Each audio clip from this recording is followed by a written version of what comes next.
Pennsylvania Chesapeake Bay program, and is founder and president of her organization's Criminal Injustice Reform Network, First Alliance Consulting LLC, and the Coalition for Families Against Child Separation. Previously, she served as the Director of Legal Empowerment and the Dean of Instruction for the Justice and Liberation Institute with Life After Release in PG County, Maryland. Please welcome Bakura Shabazz.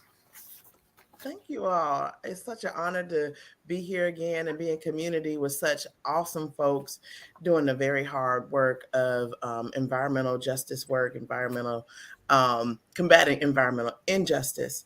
Uh, as our Honorable Janet Phoenix said, I am Bakura Shabazz, and I became interested in the work shortly after I was kind of thrown over on this side. As she stated, I was very involved with criminal and justice work, and I was very unfamiliar with environmental issues, even though my family was extremely impacted. I didn't even realize it until I was hired on into the conservation sector with the Virginia Conservation Network.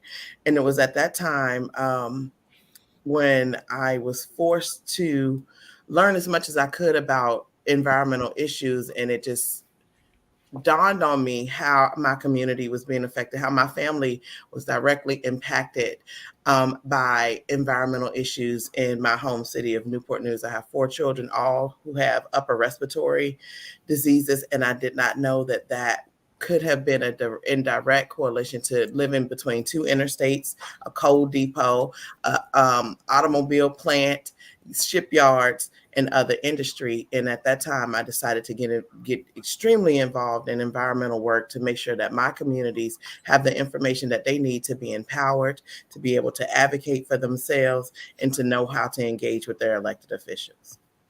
Thank you. Thank you. Next, I'm going to go to Leslie King. Leslie King is an esteemed consultant and futurist who is a significant force in advancing organizational and community change. With over 15 years of professional expertise, she's demonstrated a commitment to equity-driven change, assisting leaders, students, communities, and organizations in their transformative journey. Her vast professional background encompasses training, facilitation, leadership development, coaching, shared knowledge creation, and future-oriented design. These include health equity, climate and environmental justice, revision of historical narratives, Black infant mortality, culturally responsive education, and police community relations. She's worked with a number of distinguished organizations, including Sierra Club, Beyond Coal, and Ready for 100 campaigns, Healing Our Waters, the Peninsula Center for Conflict Resolution, and the Nellie Mae Foundation. Rooted in the conviction that a just and equitable social ecosystem is paramount, she champions change that seeks to enhance everyone's economic, social, and physical well-being. Please welcome Leslie King. Thank you for that introduction. Hello, everyone. I'm so glad to be here. I guess I'll start off with how I got involved in environmental justice work as well. I do live here in Lynchburg, Virginia, and I like to call it the Burg. And some of you will get that as opposed to Lynchburg.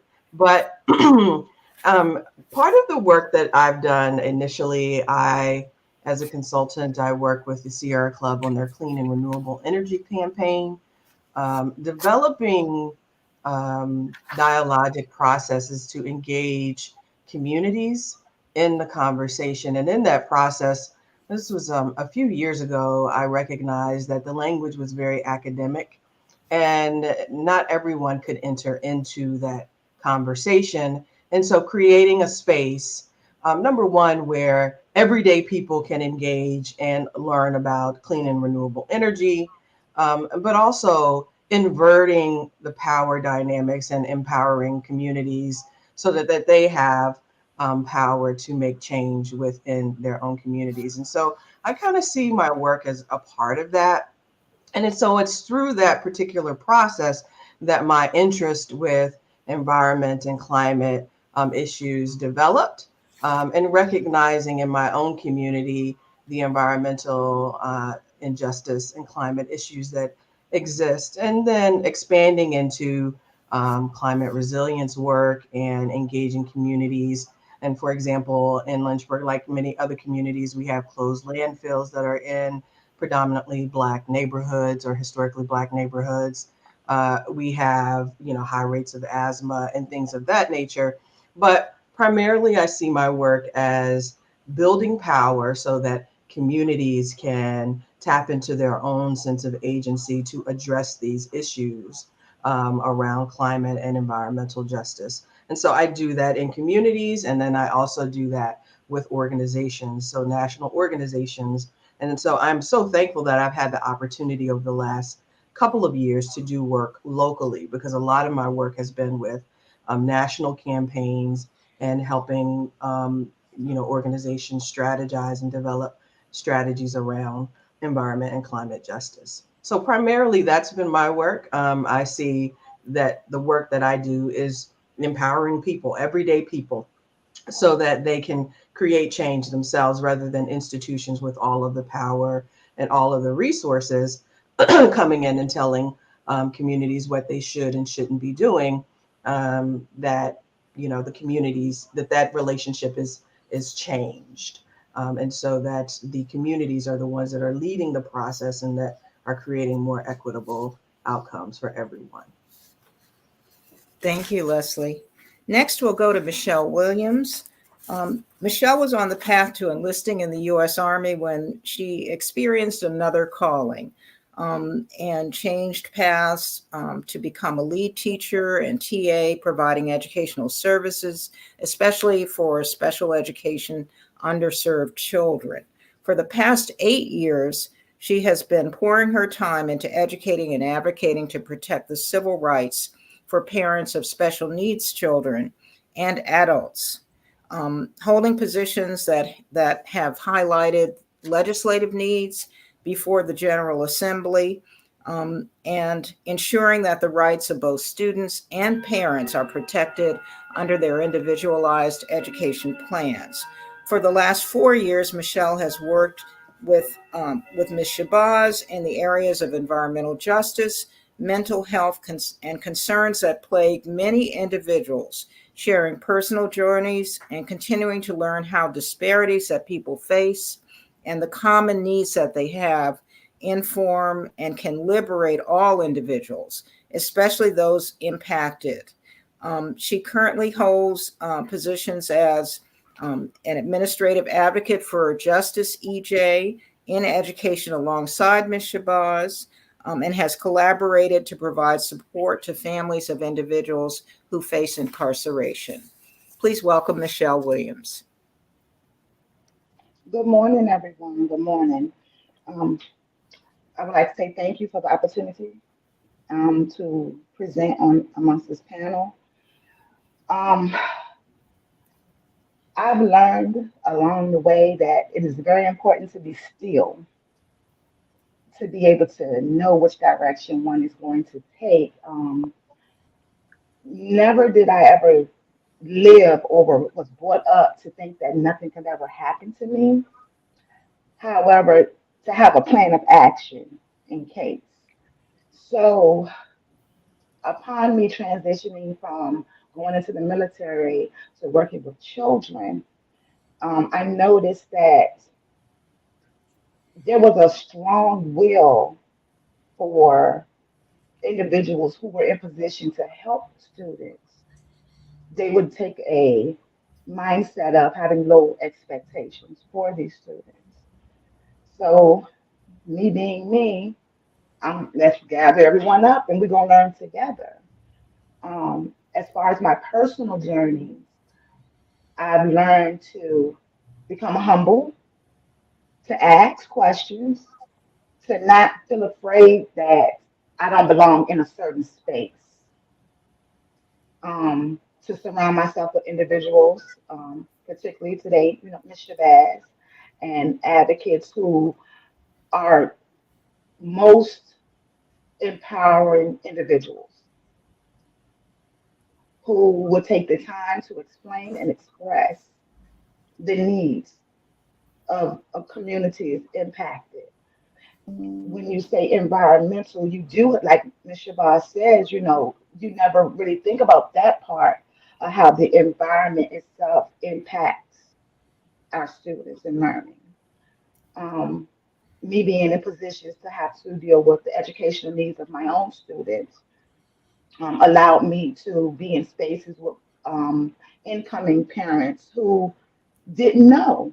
So my goal was to inform and empower them so that they could understand that it is the rights belong to them and their children and to protect those rights. Thank you. Thank you for sharing that. And last but not least, Randy Welch. We want to welcome Randy Welch to our panel.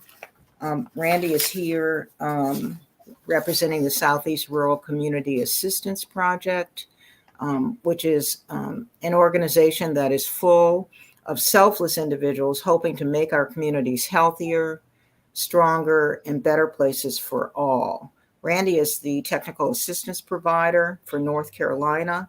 As the TAP, he assists communities with waste and wastewater operations, financial management, and provides education in order for the community to become financially self-sustaining. The rural communities throughout SERCAP struggle with the expertise and resources to provide the high quality of infrastructure and quality of living. Lack of water and wastewater resources is a direct result of other larger problems like poverty and environmental justice. The ability to help communities through the problems they are facing is very rewarding for Randy, and we want to welcome him to the panel. Randy? Thank you very much for that, Dr. Phoenix. And first, I want to say it's an honor to be a part of this distinguished panel today and the group of individuals that we have here with their expertise that we can share amongst the listeners today. The work that we do and provide on the ground, as I call it, boots on the ground, is we go out to these communities that we know are struggling. And a lot of the communities that we work with are communities of color that are left behind in a lot of the health issues that goes on in the community. A lot of what we see circles around to water and wastewater needs. A community and an individual cannot grow without adequate water and wastewater in their community and for their own self individuals. So, a lot of the work that we do circles around that we help build a community and build them back up. Because even though they may be rural, they're still a community. And we want to see that community thrive and be a part of the future that will lead to more services provided for them. It could be healthcare, it could be education, the list goes on and on. So I appreciate the opportunity again of being on and look forward to having some great discussions today. Thank you.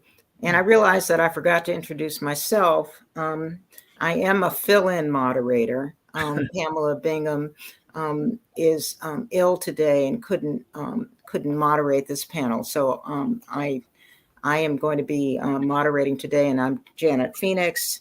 I am one of the co-chairs of the Virginia Advisory Council on Environmental Justice.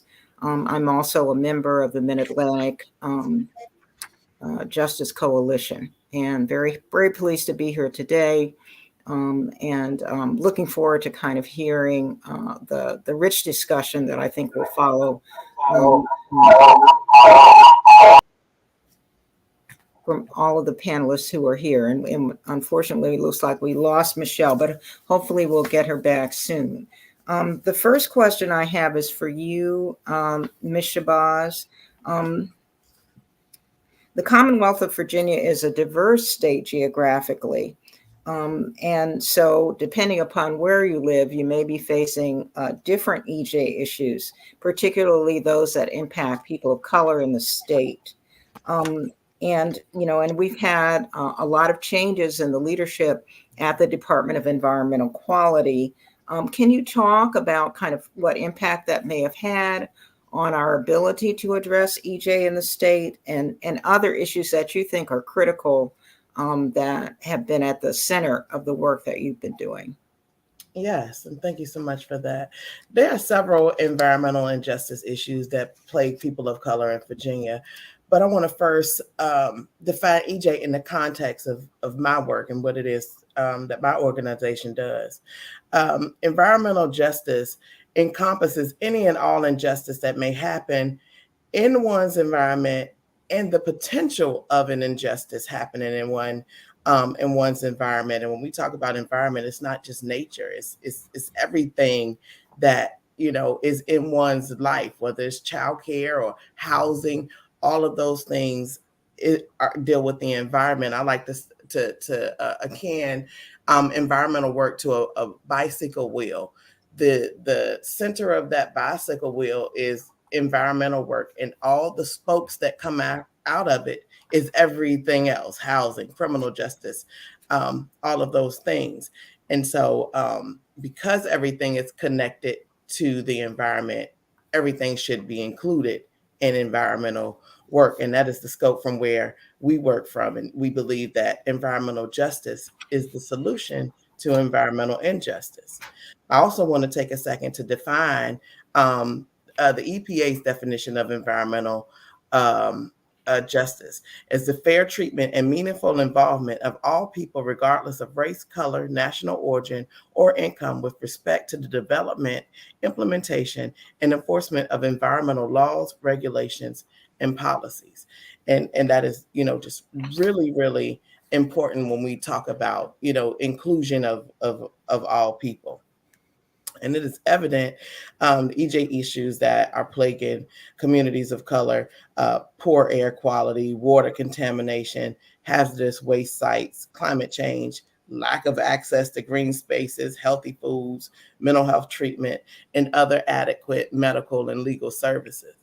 Another component that harms us is being historically, up until right now, continuously excluded from environmental decision-making processes.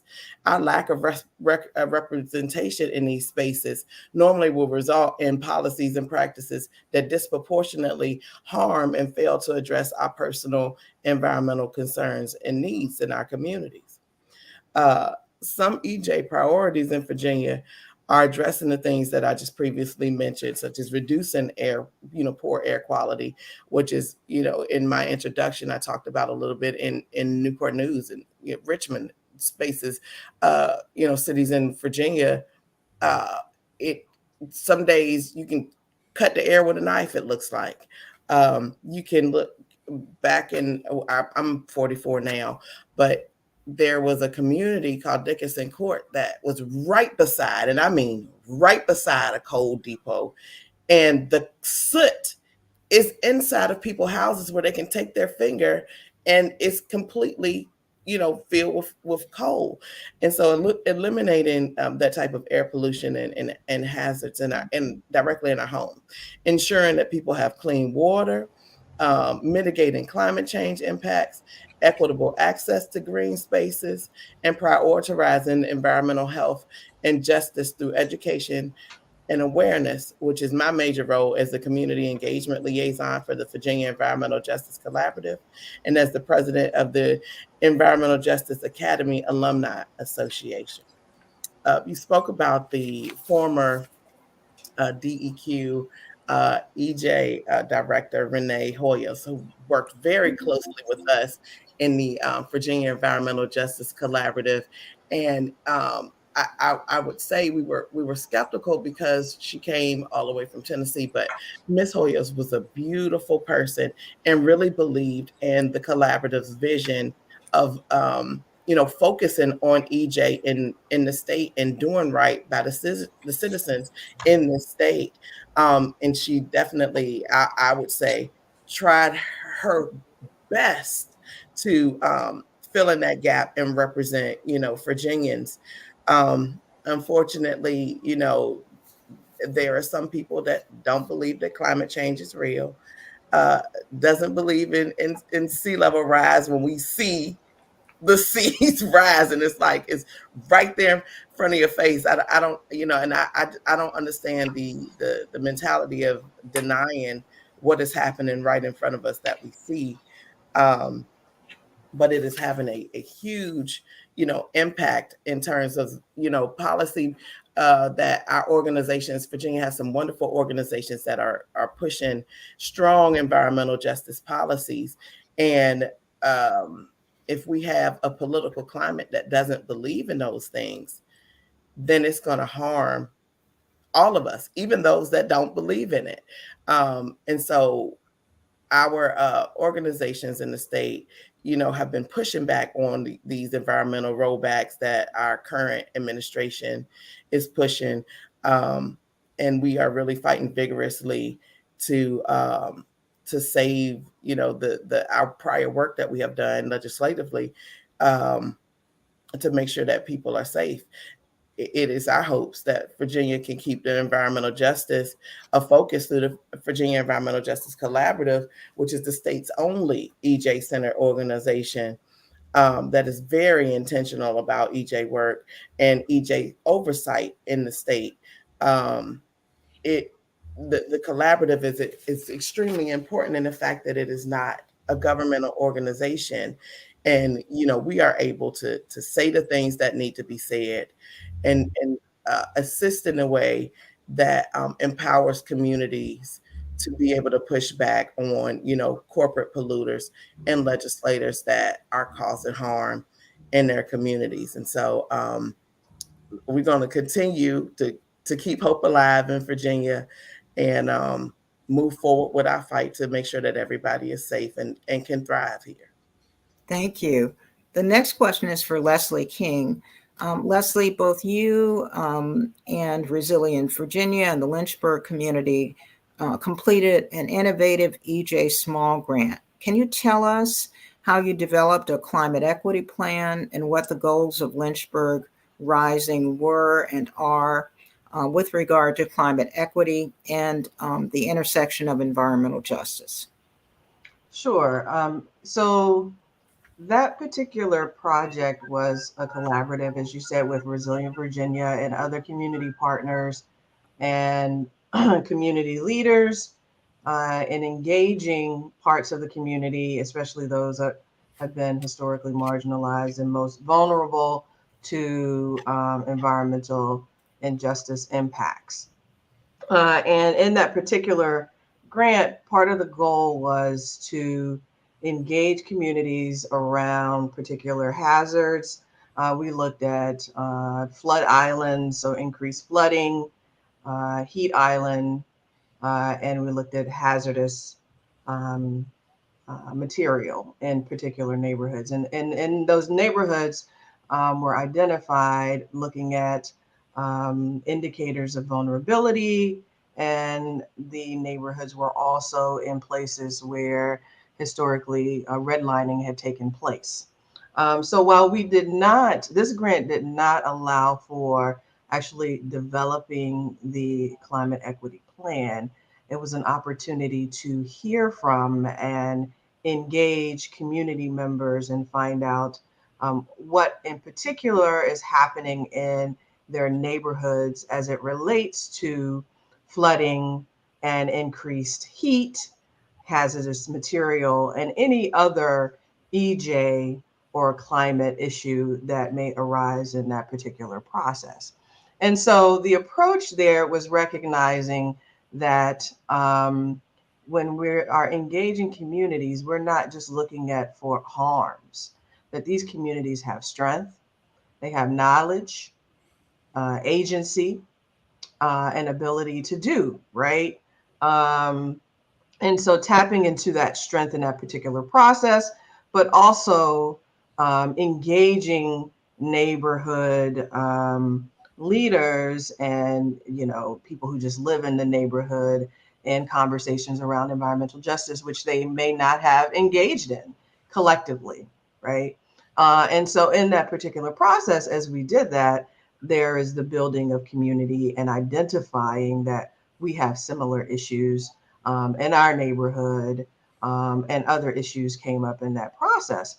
So we recognize as we were engaging communities, we also were able to develop neighborhood ambassadors or leaders who could also bring people together and talk about these issues as well, so that we're building capacity as we continue to do work in the community around environmental justice.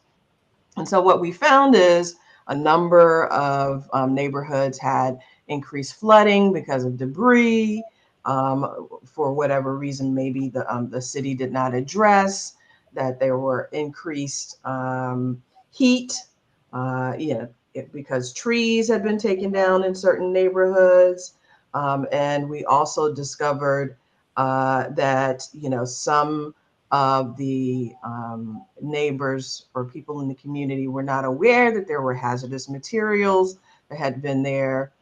So it was really an opportunity to kind of engage and determine where the issues are in order to continue to do that work in the neighborhoods. And so there's still work that is going on even in the absence of the grant.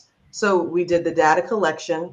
We engaged 3 neighborhoods, and we also did some educational work around increased heat, flooding, and also hazardous material. And we provided an opportunity and a space to think through how can not only institutions respond to these issues, but how can what can individuals do because we've had increased rain and flooding this summer, right?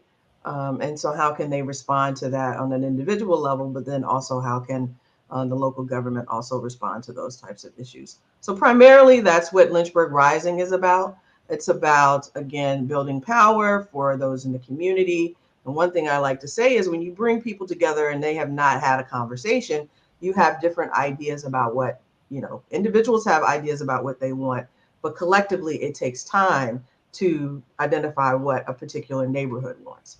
And sometimes what happens is institutions with the power and resources come in and co-opt that process, right, for neighborhoods to be able to determine what they want, as opposed to institutions and organizations with a lot of resources coming in and telling them what to do.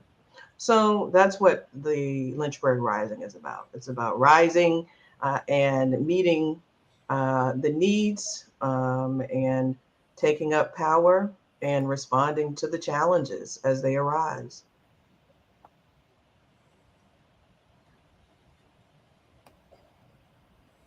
That sounds like an effort that many communities around the state should emulate. And I look forward to hearing more. We've been joined by Latrice Eyre.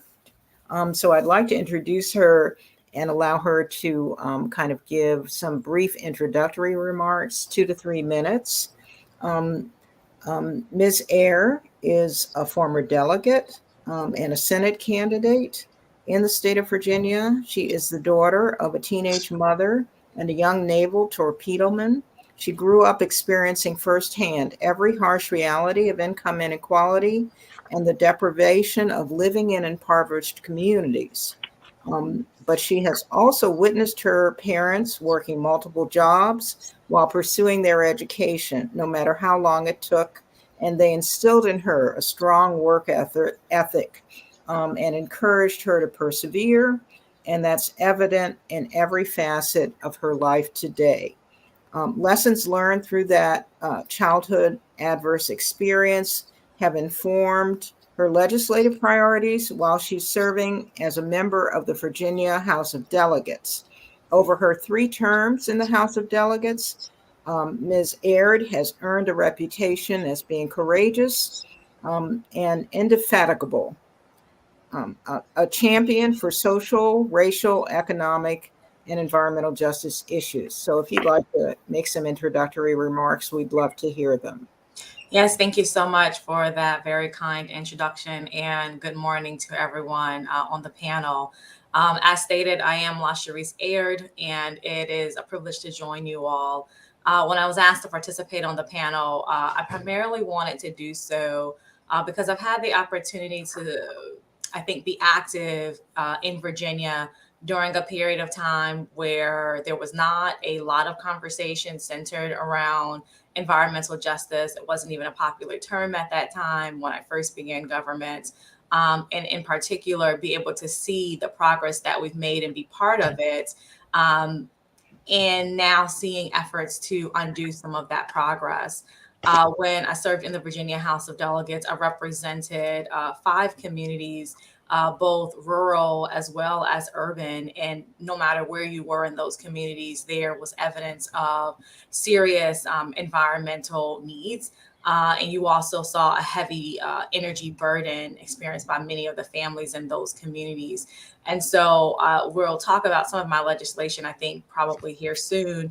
But I'm proud to find my way to caring about environmental justice really as a result of a landfill that was present in my community, and not understanding initially how that was impacting the air, the water, the experience that children were encountering nearby to that landfill. And that's how I began to really see how corporate entities could take advantage of Black and Brown communities in one location, but not in others. And so the short version really is that that experience really opened my eyes to a lot of the environmental injustices that were occurring throughout Virginia, and which led to the fruition of some of my legislation that I introduced during my period in office. And so again, it's a privilege to join you all, and I look forward to joining the conversation. Thank you so much, Ms. Ayers, and I apologize for not pronouncing your name correctly. So the next question will be for Michelle Williams. Ms. Williams, your work with youth, and especially with youth who have special needs, leads to this question. What do you think is important for young people to learn about environmental justice and the needs of their communities to combat environmental contamination? And how does special education kind of intersect with EJ? Thank you for the question.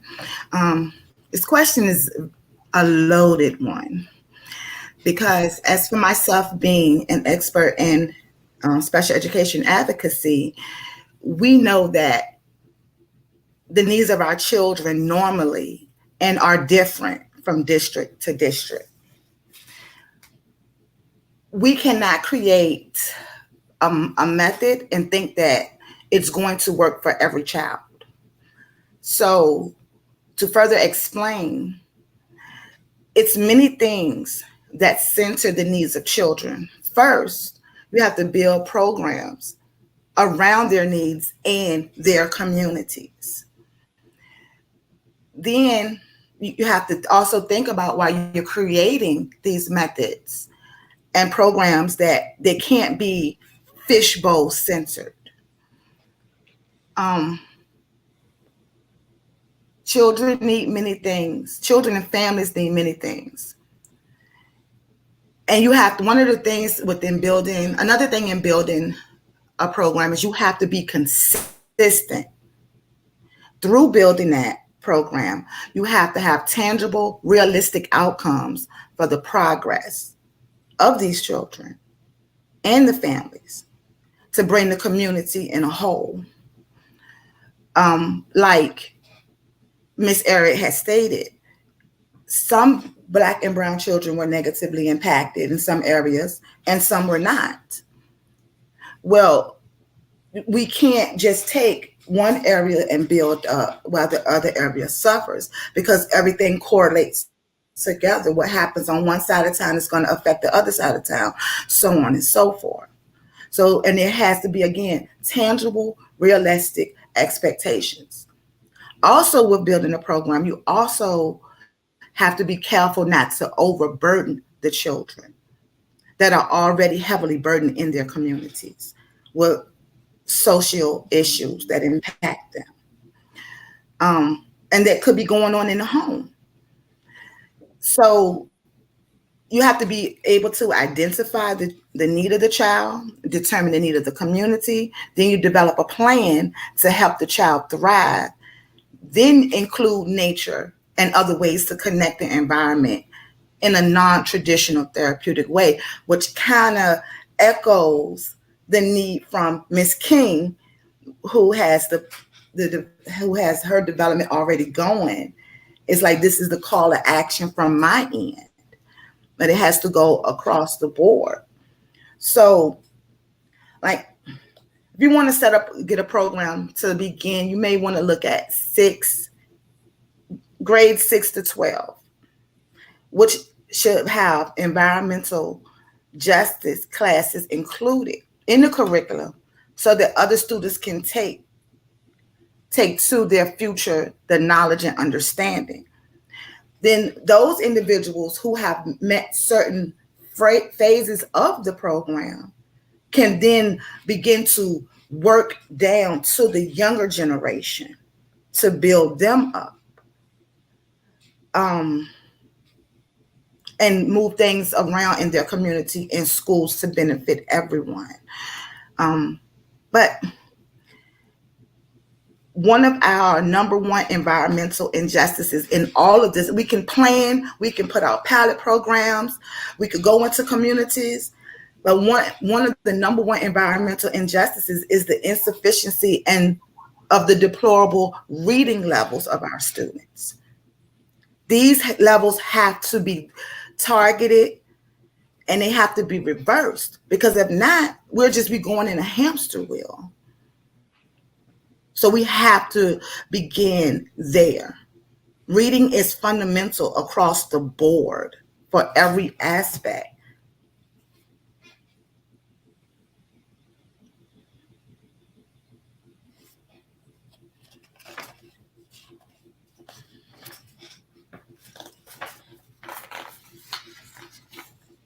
You on mute. Sorry about that. The next question is for Randy Welch. Randy, EJ is really about low wealth communities, and SERCAP serves and advocates for rural residents in North Carolina and Virginia. And the Virginia residents include those who are living in the Appalachia region.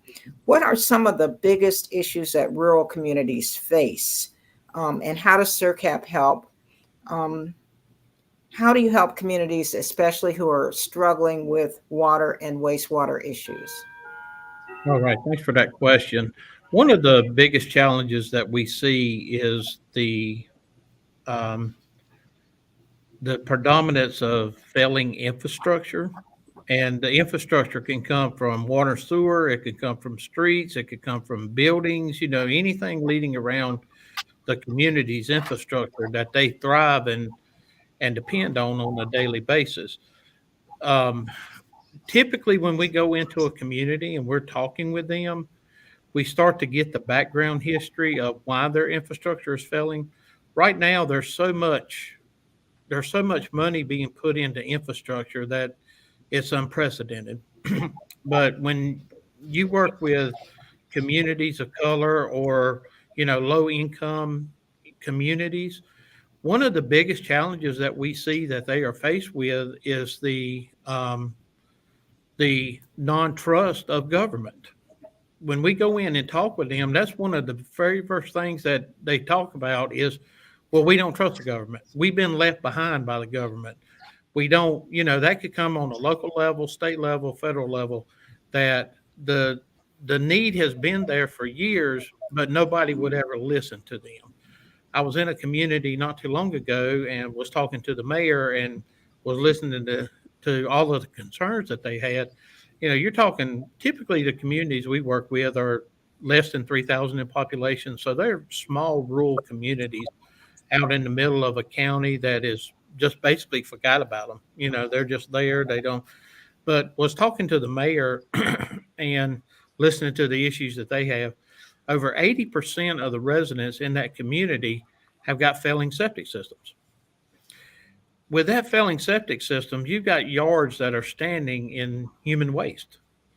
Well, he's been trying for 20 years to get the county to listen to him and say, hey, we want to put in a townwide sewer system. We want to clean up the community.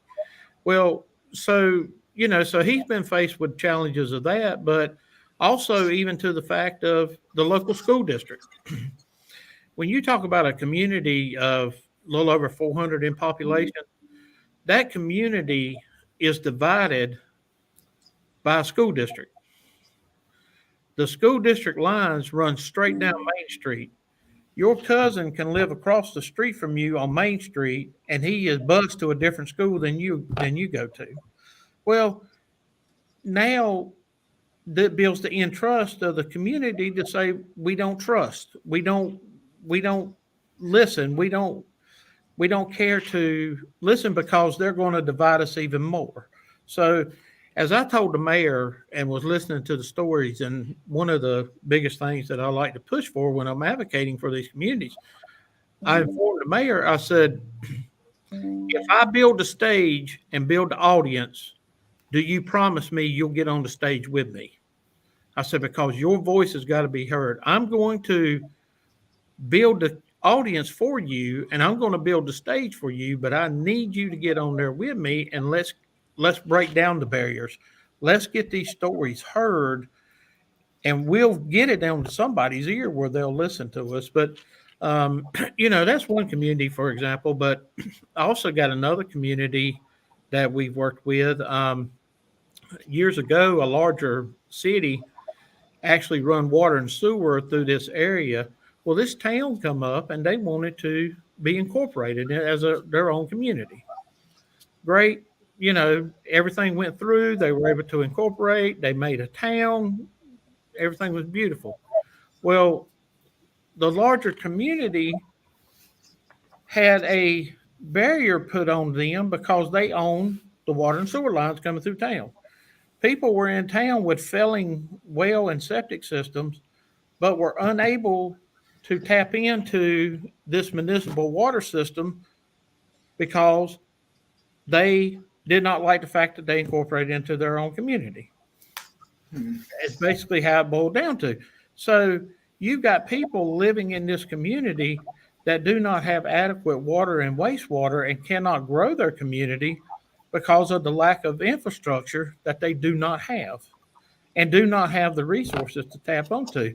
And was sitting in there, and there was this elderly lady sitting in the audience with me one day, and she just broke down in tears and started crying. And her house had caught on fire. It was a small kitchen fire started out. There was a fire hydrant sitting in her front yard. The responding fire department could not connect to that fire hydrant because they did not own the fire hydrant, and her house burnt to the ground. Started with a small kitchen fire. So that's some of the things that we see and we advocate for, that we build these communities, but also build the wealth. Some of the things that we have done for the EJ piece of it and working with these communities, we have partnered with Spring Point and have done several video sessions that these communities can actually get in and listen to and help them build resiliency in themselves and to help build them up and build them for a stronger future. So, we've got some of that issues. And then, just working with these communities, some success stories we've had. We just recently, we're in the process of finishing up a $6 million water line extension for a community. Residents their wells, come to find out, were contaminated with fecal coliform bacteria. They could not drink the water. They were spending $10,000 to $15,000 on home filter systems just so they could have adequate water. Well, we were able to work with this community and advocate for them that we got water lines extended.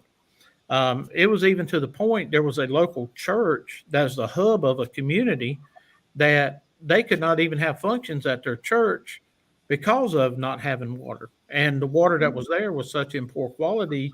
Everybody was having to bring bottled water or this lady that lived next door allowed the congregation to go to her house just to use the restroom and come back. So, that's some of the things that we're faced with, and some of the things that we work on and we advocate for is building the community back up, but also building the trust up, that they start to trust and see that there is things that can happen for you. And collaborating with groups like this is just phenomenal, that we can throw multiple resources into them that will help build that trust and build that knowledge and build that wealth base back into that community to make them a thriving community again. Well, that's I appreciate your sharing those stories with us, and it really kind of helps us to feel like we understand really what's going on in some of these rural communities and some of the stark issues that they're facing. Ms. Aird, I want to address the next question to you. You championed a bill in the state legislature to declare racism in Virginia as a public health emergency. Why was that important to do? And has it resulted in any impact in places like Petersburg, which is recognized as one of the least healthy communities in the state? And how has your advocacy for health equity been? What has resulted from it? What more needs to be done? Yeah, thank you so much for that question. Before I jump into that, I can't help but to thank Randy for some of his comments. One of the other resolutions that I championed in the House was declaring access to water and human rights. And that is because we saw a lot of families during the pandemic without access to water. And what was the number one thing you were telling anybody and everybody to do? Wash your hands, use a lot of water to combat the pandemic. And so just thank you for that work, and definitely a mantle I'm hoping to pick back up if I'm fortunate to return to the General Assembly. Before talking about the resolution declaring racism a public health crisis in the Commonwealth of Virginia, I just want to sort of set the tone of where we were. This legislation was introduced in 2021, which we were, number one, actively within the pandemic. Number two, in a state of social unrest, both in the Commonwealth and around the country. Just because of the rioting and the protesting over in racial divide, if you will, that we were seeing in real time. And particularly in Virginia, we were coming out of, having, not to make it too political, but a trifecta, basically the transition from being a General Assembly with Republicans in power for more than 2 decades to now Democrats being in power at all levels of government. And it was important to me that and I wanted to make sure as a Commonwealth, we took that time and that moment to try and do what was necessary to right the wrongs of Virginia's long history, but to also acknowledge, right? Because you cannot head in another direction to right wrongs if you don't acknowledge what has been done. And so this resolution, which is House Joint Resolution 537, you can find it online. The opening of it really just starts by saying we acknowledge as a Commonwealth that ultimately Virginia is ground zero for a lot of the racism that is embedded in our systems and our structures and has been spread throughout our country. Because if you know your history, you know it all started in our Commonwealth. And so this resolution was, number one, to acknowledge the existence, but number two, to educate. A lot of what we have been talking about today, believers and non-believers in climate change, individuals who recognize the impacts that are occurring in Black and Brown communities versus other communities, there's oftentimes a difference in perspective. And the reason why this resolution was so critical is because in the heart of all of this social unrest, there was a battle between being racist and acknowledging the existence of racism. And the one thing that I don't want to be for debate as we are trying to further policy goals in the Commonwealth is a lack of understanding that it is a fact, 110%, that racism exists in our systems and our structures. And so I spent a lot of time educating the General Assembly, the leaders of that body, about the difference between racism and the difference between being racist. And that conversation is not just important for the leadership, but also as a society, because what I found during this process is that the leaders are reflecting the push they are feeling and receiving from those they represent. And so as long as you have constituents that are saying to their leaders, I do not believe in this policy, you can't get that representative to change course or to take a different action. So to speak specifically to what's in the resolution, basically it requires that your local, regional, and state entities also recognize that racism is a public health crisis.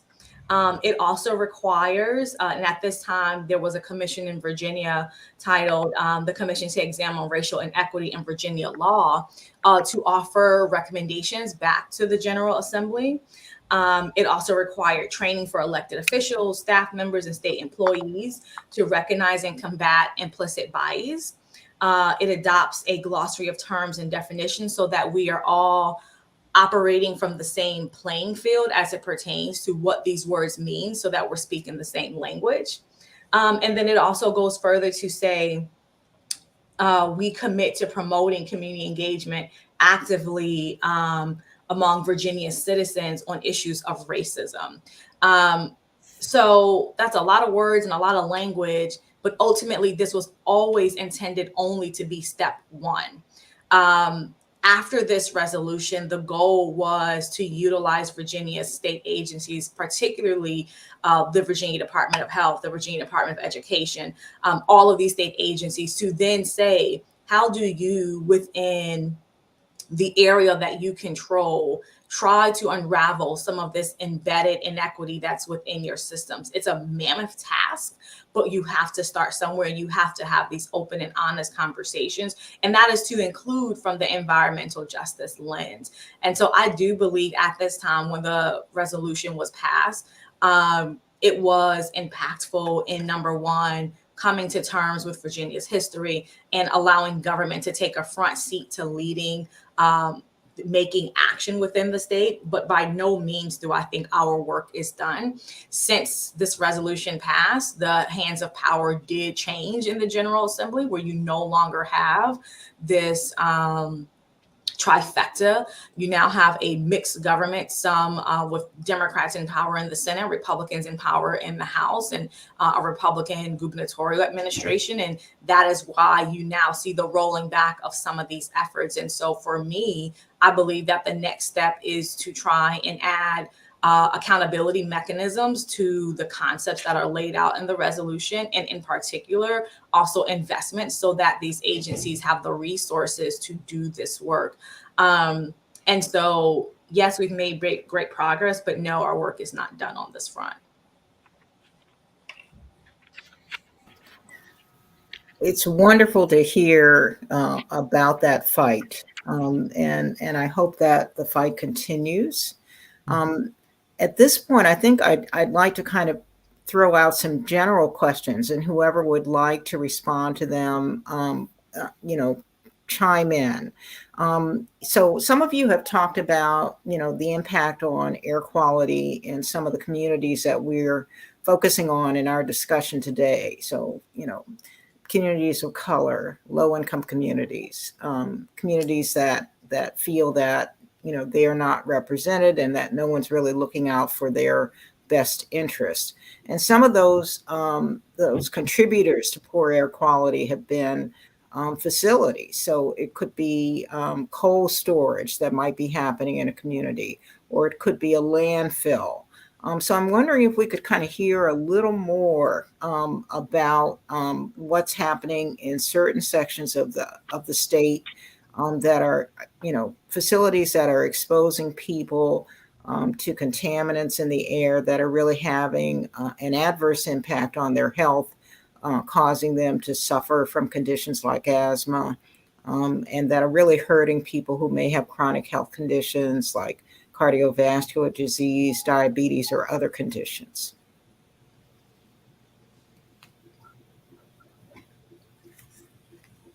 Dr. Phoenix, you said, what are they or what are we doing? Well, what are they? Where are they? And what are we doing? Okay. I think all of us stated that there, depending on where you are, there can be a myriad of things going on in your communities. I think air quality is a major issue across the state. And I think water, lead, contamination is also another major issue. And then we have some areas such as Newport News, Norfolk, that are inundated with flooding. So sea level rise is an issue around our coastal communities. Health is a major issue. As I stated, I have 4 children. All of them have upper respiratory, diseases. And so when we talk about Medicaid and even rollbacks on having access to health care, when you have children or even yourself that are, have these diseases, the medication is extremely expensive. Like it is beyond, even if you are working full time and have, getting paid a living wage, you cannot afford the medication. It's just not, it's not going to be a choice of housing and medication. You cannot afford these medications, period, flat out. And my son gets a Xolair shot. Those shots are he gets two, $15,000 a shot. It's absolutely ridiculous. He would not get it. He's on 8 other different medications on top of that, plus 3 allergy shots twice a week. It is as Ms. Ayer said, it is a public health crisis when you're talking about in terms of racism. And there is a term, environmental racism, and that is what that is. And when people can't afford, medication due to the deliberate contamination of our communities, it's just, being on my criminal justice side of this is like, why aren't more corporations being punished punitively for this? Our communities are extremely vulnerable and rendered helpless in terms of fighting, these corporations, permitting and things like, we don't even understand how to push back on a permit. And so it is ever more important that, through these investments that are coming down, the money that's coming down from the Inflation Act and other federal funding, that when the state gets these funds, that money trickles down to organizations that are in communities that can relay this information in a way that it can be understood. As Ms. King said, this information is extremely technical and academic in nature. And when like with DEQ, when you want to respond to a permanent, they require that it be technical in nature when you respond. That immediately continues to exclude people who are not technical and just want to say, I don't want this in my community. And that should be enough alone. No, in other instances, no means no. Why does it not when we are saying no? In our communities, we don't want a compressor station. We don't want a landfill. Petersburg, with the landfill in Petersburg, there has been an uptick in cancer in these communities. We don't want another cancer alley here. We don't want a cancer alley anywhere.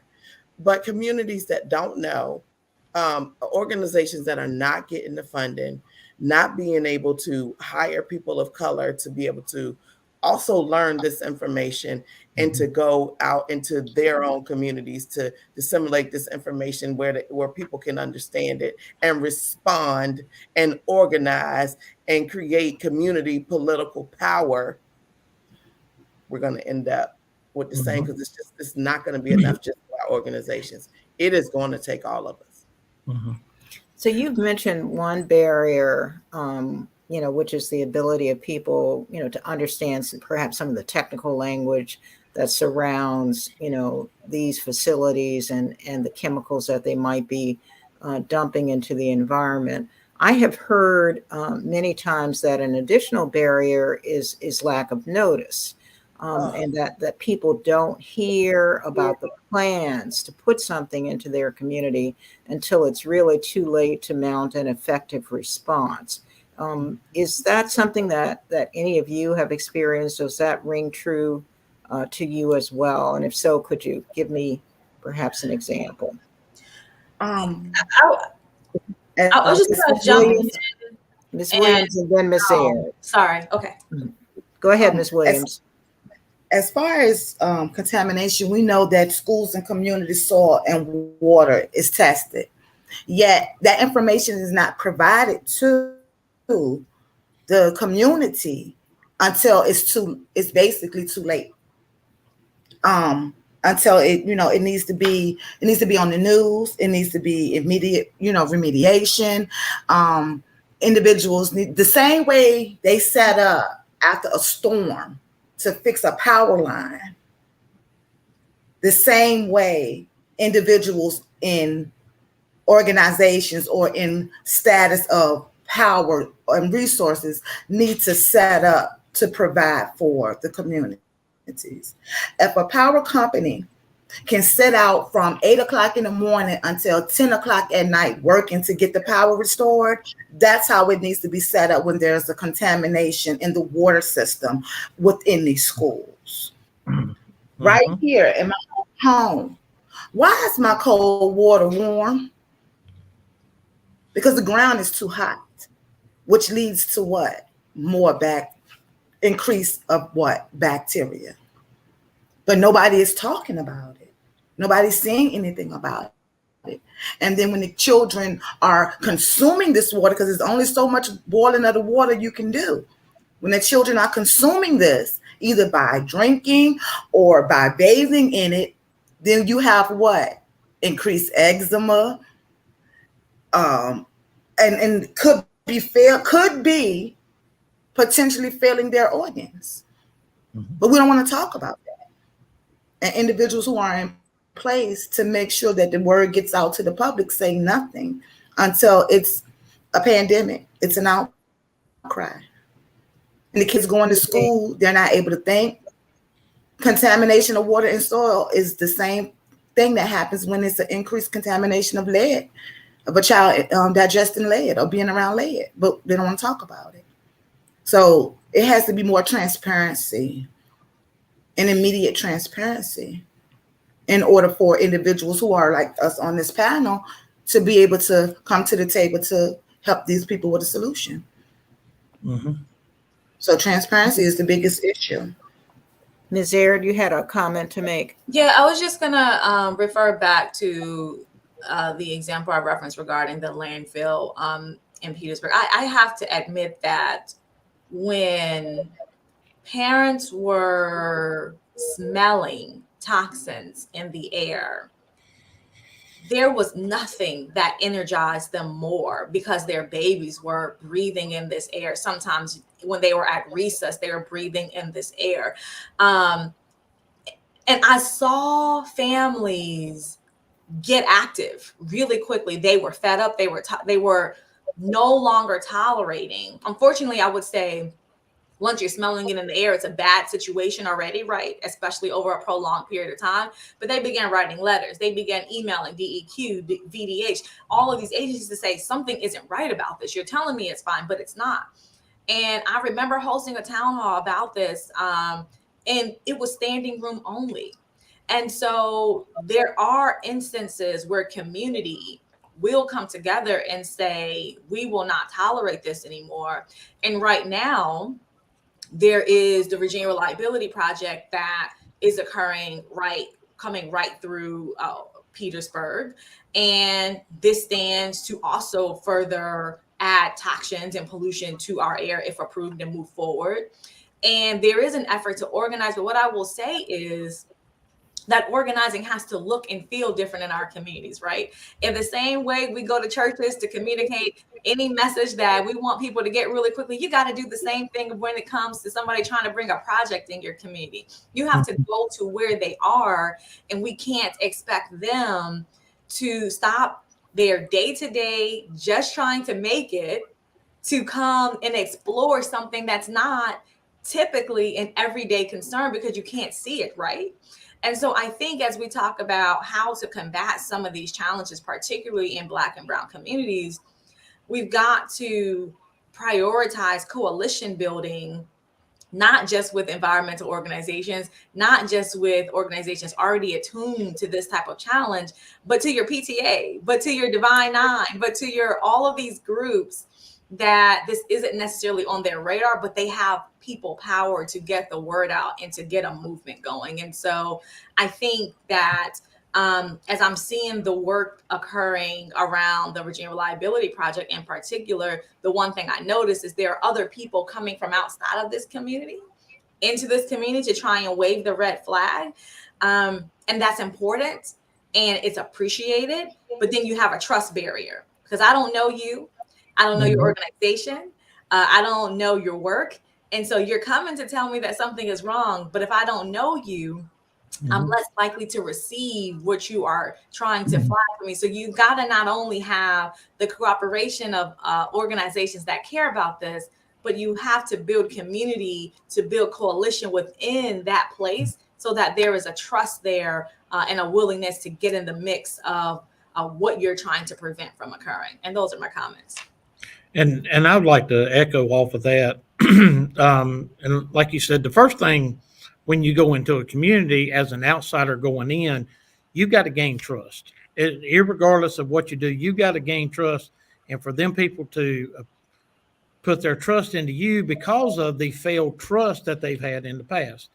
But as we advance communities forward, the communities and the local leaders have got to get out of the mentality of it's not in my backyard, I'm not worrying about it. We've got to stop and think about what's the best for the community in whole, not just my backyard. So, I mean, it's story listening to one time before, county allowed a asphalt plant to come and build in the county. Well, they put it right beside of a little crossroads in the county that was a lot of people of color living in. Well, this lady, elderly lady, did not want to sell her house and did not want to give it up. So they built the landfill back behind her. I mean, the asphalt plant back behind her house. Now she has become a prisoner of her home because with her asthma, she can't go outside. Well, it's that mentality of, well, it's not in my backyard. Why do I need to worry about it? I don't need to worry about it. We've got to come out of that stigma. And that's where we come in to build this trust to say, hey, look, let us help advocate for that. Let us help push that. We got to keep making that move. When COVID hit, we had a community that we were already working with, but we had people living in the community that were driving 25 minutes to a doctor's appointment. And a lot of the elderly did not have transportation, so they were relying on what a friend or family, because there was no public transportation for them. So we started advocating, and we wound up the town hall in this community allowed the local hospital to come in and set up a clinic that they're there 3 days a week, and the people in the community are able to go in now instead of having to travel out for basic health care that we should all have the rights to. We should all have that access to. Well, I want to thank all of the panelists for really making a great contribution to this conversation. We have a few minutes left, so I'd like to give each of you an opportunity to make just a brief closing remarks before we close it out at 11:45. So just, would anyone like to say anything in closing? Sure, I'll say something since haven't said anything in a while. So I just want to thank you for this panel, for having the opportunity to be a part of such a rich conversation. But I think for me, thinking about the work, but then thinking about my life individually, and there is a sense of urgency here with these issues. We are talking about it abstractly, and and sometimes I go through this existential dread of where we are with climate and environmental, but then the work gives me hope. And so I think that it is in the work, and it really is, in my mind, in the building of community to push for changes around these issues is central and important. That we create infrastructure with people and communities to be able to advocate. Because a lot of the asking around certain data we don't have. Like, we know, generally speaking, that there are certain communities that have more asthma because of hazardous conditions, but we may not necessarily have that information until something happens that pushes us. Someone gets sick, there's the smell. And even then, those communities have been dealing with those issues for quite some time until something happens where they're saying enough is enough, right? And so I think we are at the point where enough is enough. And we have to continue to work, from an institutional perspective, but then just individually in the communities that we are in. How are we going to survive and make it through these things? Because it's so much to unpack with climate, with environment, and building community so that we can have a healthy future. So I am hopeful. Hearing the work and hearing about what everyone else has done, and continuing the fight for a livable future and present. And I just want to add very quickly that it is not enough just to include. We hear a lot about inclusion. We must seek to understand those that we are including, a lot of differences. And, people are coming from different backgrounds and experiences. And we, may not understand that. So it causes, some type of conflict. And so inclusion is not enough. We must strive to understand folks, take the time to listen and hear and appreciate, because we need everybody, all hands on deck. We can't afford to lose anyone in this fight. I'm not saying everybody got to like each other, but we do have to love one another. And that is a commandment. And that will be the driving force that keeps us together to continue to combat evil. And that's what this is. This is evil. Well, those are great last words. I think they're going to have to be our last words because we're a little bit over time. Thank you very much. I've learned a lot. Thanks to all of you. And I really appreciate your being on the panel. I think it was great. And I know I personally will be following up with each one of you. Great discussion today. Thanks very much. We'll close it out.